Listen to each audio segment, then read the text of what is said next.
দুটো ঠেলা বসতো। নীরজ রুমালি রুটি আর চিকেন বিক্রি করত, আর গৌরব কাবাব আর চিকেন স্যুপ বিক্রি করত। নীরজের ঠেলায় ভিড় লেগেই থাকতো, কিন্তু গৌরবের ঠেলায় হাতে গোনা কয়েকজন আসতো। এইভাবে নীরজের ব্যবসা খুব ভালো চলতো, আর গৌরবের ব্যবসা প্রায় বন্ধ হয়ে যেতে লাগলো। আর এই কারণে ও নীরজকে হিংসা করতে লাগলো।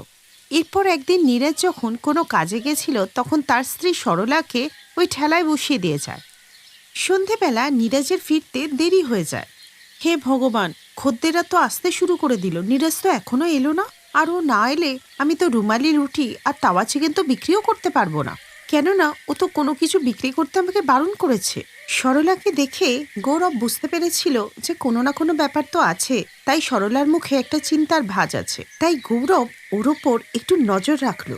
আর এর কিছুক্ষণ পরেই নীরজ একটা কালো পলিব্যাগে করে কিছু একটা নিয়ে এলো, আর সরলার কানে কিছু বলে কালো ব্যাগটা দিয়ে দিল। এরপর সরলা বলল, এতক্ষণ কোথায় ছিলে গো? খদ্দেররা এসে যাচ্ছে, আর তুমি তো আমাকে কাউকে কিছু বিক্রি করতেও বারণ করলে। এখন কথা বলার সময় নেই সরলা, তাড়াতাড়ি এই পলিথিন থেকে পাউডারটা বের করে মাংসে ছড়িয়ে দাও। এরপর সরলা ওই কালো ব্যাগ থেকে পাউডারটা বার করে চিকেনের ওপর ছড়িয়ে দিয়ে সবাইকে দিতে লাগলো। একে আমি দাঁড়িয়ে আছি, তার উপর খদ্দেরদের ভিড়, তার উপর ওই গৌরবের কুনজর। আরে তুমি তো জানো যে আমি না গেলে আমাদের গ্রাহক কমে যেত, কারণ সব জাদু তো আসলে এই পাউডারেরই। আর এ নিয়ে আর কোনো কথা বলো না। আর এইভাবেই সময়ের সাথে সাথে ওদের খুব ভালো উপার্জন হতে লাগলো, যার ফলে ওরা কুঁড়ে ঘর থেকে পাকা বাড়িতে চলে এলো। কিন্তু এই রহস্যটা কেউই জানতো না যে কয়েক বছরের মধ্যে ওদের এত উন্নতি কিভাবে হলো। যাও তাড়াতাড়ি গিয়ে জাদুর পাউডারটা নিয়ে আসো, খদ্দের যে এসে যাবে। এরপর ওই দিনও সে ওই পাউডারটা আনতে চলে গেল। আসলে ওইটা একটা জাদু পাউডার ছিল, যেটা চিকেনে দিলে ওর গন্ধে সবাই চলে আসতো, আর স্বাদও বেড়ে যেত। কিন্তু ওই দিন গৌরব ওর পিছু নিল। আজকে তো এর রহস্য আমি জেনেই ছাড়বো। রোজ এই সময় নীরাজ কোথাও না কোথাও একটা যায়, আর একটা কালো পলিথিনে পাউডার এনে সরলাকে দেয়। এই বলে গৌরব ওর পিছু পিছু হাঁটতে লাগলো, কিন্তু গৌরব ওকে খুঁজেই পেল না, কারণ সে ওর থেকে অনেকটাই এগিয়ে যায়। তাই শেষে গৌরব ক্লান্ত হয়ে হার মেনে নিজের ঠেলাতে ফিরে আসে। আর কিছুক্ষণ পর নীরজ আবারও একটা প্লাস্টিক ব্যাগে করে পাউডারটা নিয়ে আসে, আর সরলাকে বলে ওটা চিকেনের ওপর ছড়িয়ে দিতে। কিন্তু আজকে গৌরব দূরে দাঁড়িয়ে থেকে সবটাই দেখে নেয়। আচ্ছা, তাহলে এই ব্যাপার। তাহলে তো আজকে রাত্রে এই জাদু পাউডার আমি চুরি করে নেব। গৌরব সরলাকে পাউডারটা লুকিয়ে রাখতে দেখে নেয়, আর সুযোগ পেলে গৌরব ওইটা চুরি করে নেয়। পরের দিন নিজের কাবাব আর স্যুপে ওই পাউডারটা মিশিয়ে নিয়ে আসে, আর মনে মনে খুবই খুশি হয়।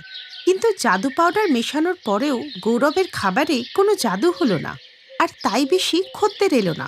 আর যে দুই একজন এসেছিল তারাও রেগে চলে গেল। আরে, এই কাবাব খেয়ে আমার মুখ থেকে ফেনা উঠছে কেন? ধুর, কি বাজে খেতে! এত বাজে কাবাব আমি জীবনেও খাইনি। থু।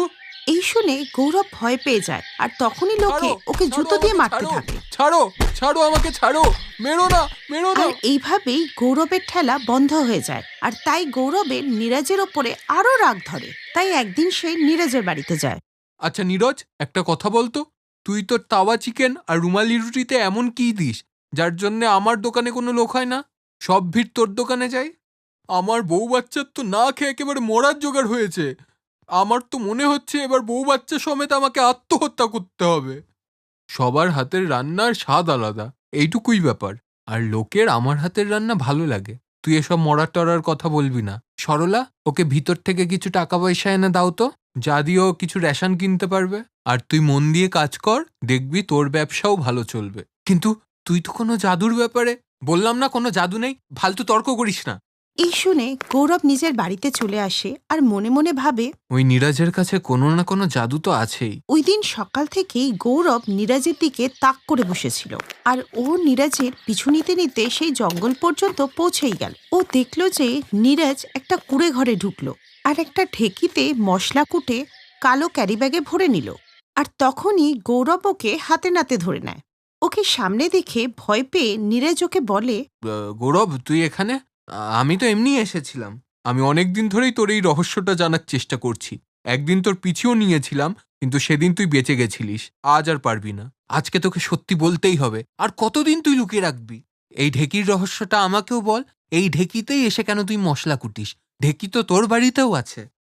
বারবার জিজ্ঞেস করলে নীরজ ওই ঢেকির রহস্যটা ওকে বলে দেয়। এই বাড়িটা একজন বুড়িমার ছিল, আর তার তাওয়া চিকেন আর রুমালি রুটি খুব পছন্দ ছিল।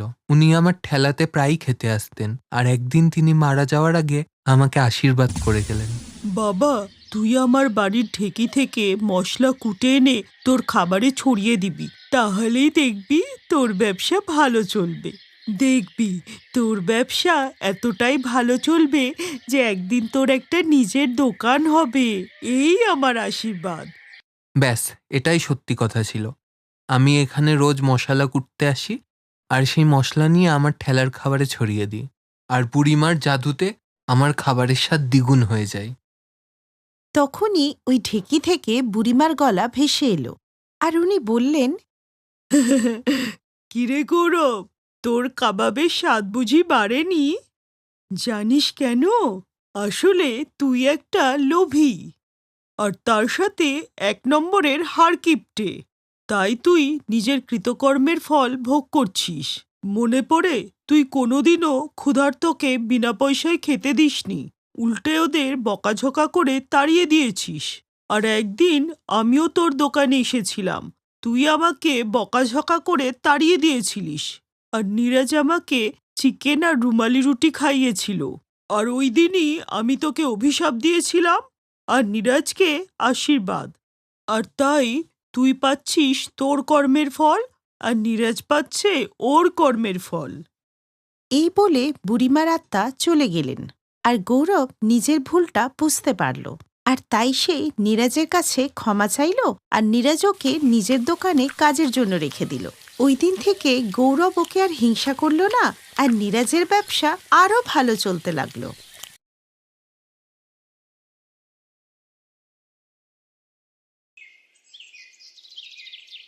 মা, আজকে আমার ব্রেড পিৎজা খেতে খুব ইচ্ছা করছে, বানিয়ে দাও না প্লিজ।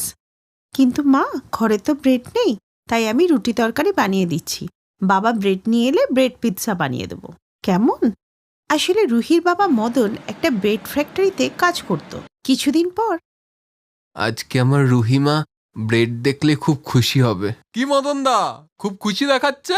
হ্যাঁ রে রাজেশ, আজকে অনেকগুলো ব্রেড বেঁচে গেছে, মেয়েটা দেখলে আমার খুব খুশি হবে। এই বলে মদন অনেক ব্রেড নিয়ে বাড়িতে চলে আসে। ব্রেড দেখে রুহি আনন্দে হাসতে লাগলো। দেখো বাবা, কত ব্রেড নিয়ে এসেছে, কি মজা! মা মা, এবার আমাকে ব্রেড পিৎজা বানিয়ে দাও। হ্যাঁ বৌমা, এবার তুমি তাড়াতাড়ি করে আমার নাতনির জন্য ব্রেড পিৎজা বানিয়ে দাও, আর তার সাথে সাথে আমার জন্যও। মা, আজকে তো আমি সবার জন্য রান্না করে দিয়েছি। ব্রেড পিৎজা বানালে কেউ খাবারগুলো খাবে না, তাই কালকে বানিয়ে দেব। না দিদা, তুমি মাকে বলো না এক্ষুনি বানিয়ে দিতে। আচ্ছা বৌমা, আমাদের জন্য বাদ দাও, তুমি ওর জন্য আজকে বানিয়ে দাও, আমরা কাল খেয়ে নেব। হ্যাঁ গো, তুমি এই মেয়েটার জন্যই বানিয়ে দাও। আর এমনিও তো আমাদের কাছে ফ্রিজ নেই যে আমরা রেখে দেবো পরের জন্যে। এমনিতেও মেয়েটার খুব ইচ্ছে, তুমি মেয়েটার জন্য বানিয়ে দাও, আমরা পরে খেয়ে নেবো কোনো সময়। এরপর রজনী রুহিকে ব্রেড পিৎজা বানিয়ে দিলে ও খেয়ে খুব খুশি হয়। কিন্তু পরের দিন মদন যখন ফ্যাক্টরিতে গিয়ে ওভারটাইম করতে লাগলো, তখন যান্ত্রিক গোলযোগের জন্য ফ্যাক্টরিতে আগুন লেগে যায়, আর ও সমেত আরও ৩ জন মারা যায়। আর অন্যদিকে রজনী বাড়িতে ব্রেড পিৎজা বানাচ্ছিল। আমি ব্রেড পিৎজা বানিয়ে নিয়েছি, এবার ও আসুক, সবাই মিলে বসে একসাথে খাবো, কেমন? অপেক্ষা করতে করতে অনেক দেরি হয়ে গেলে রজনী বলে, মা তুমি আর রুহি ব্রেড পিৎজা খেয়ে নাও, আমি ও এলেই খাবো, কারণ ও ভুলে গেছে আজকে ও ওভারটাইম করবে, তাই আসতে দেরি হবে। তোমরা খেয়ে নাও। ঠিক আছে বৌমা, তাহলে দিয়ে দাও, নাতনি আর আমি মিলে খেয়ে নিই। এরপর রজনী ওদেরকে ব্রেড পিৎজা খেতে দিলে ওরা সেগুলো খেয়ে কিছুক্ষণের মধ্যে ঘুমিয়ে পড়ে। অন্যদিকে রজনী গোটা রাত ভরে অপেক্ষা করতে করতে কখন যে ওর চোখ লেগে গেল ও বুঝতেই পারল না। কিন্তু পরের দিন সকালে যখন ওর ঘুম ভাঙে, ও তখন খুবই চিন্তায় পড়ে যায়। আর মদনকে খুঁজতে ও যখনই ঘর থেকে বেরোয়, তখনই দেখে যে ফ্যাক্টরির কিছু লোক মদনের মৃতদেহটা ওর বারান্দায় রেখে দিয়েছে। এই দেখে হতভম্ব হয়ে রজনী জোরে জোরে কাঁদতে লাগলো।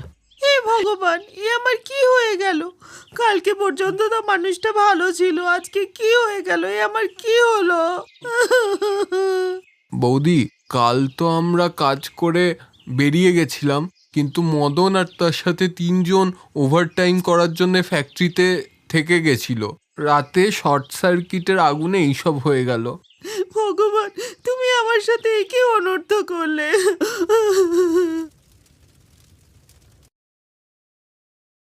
মদন চলে যাওয়ার পর গোটা পরিবারে শোকের ছায়া নেমে আসে।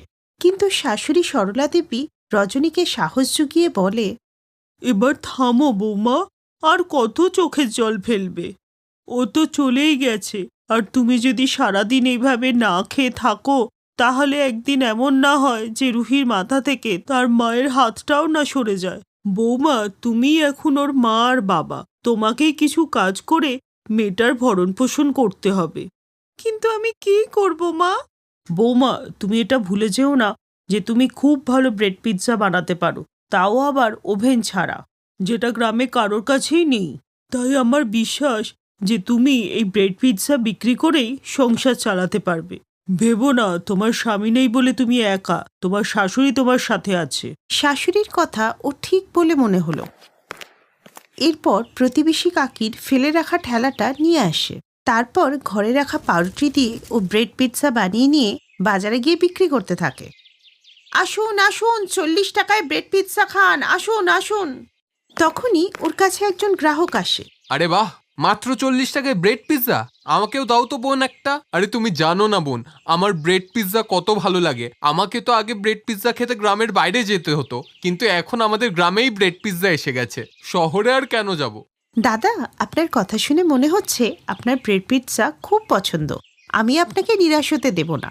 আমার হাতে ব্রেড পিৎজা খেয়ে আপনি শহরের খাবার ভুলে যাবেন।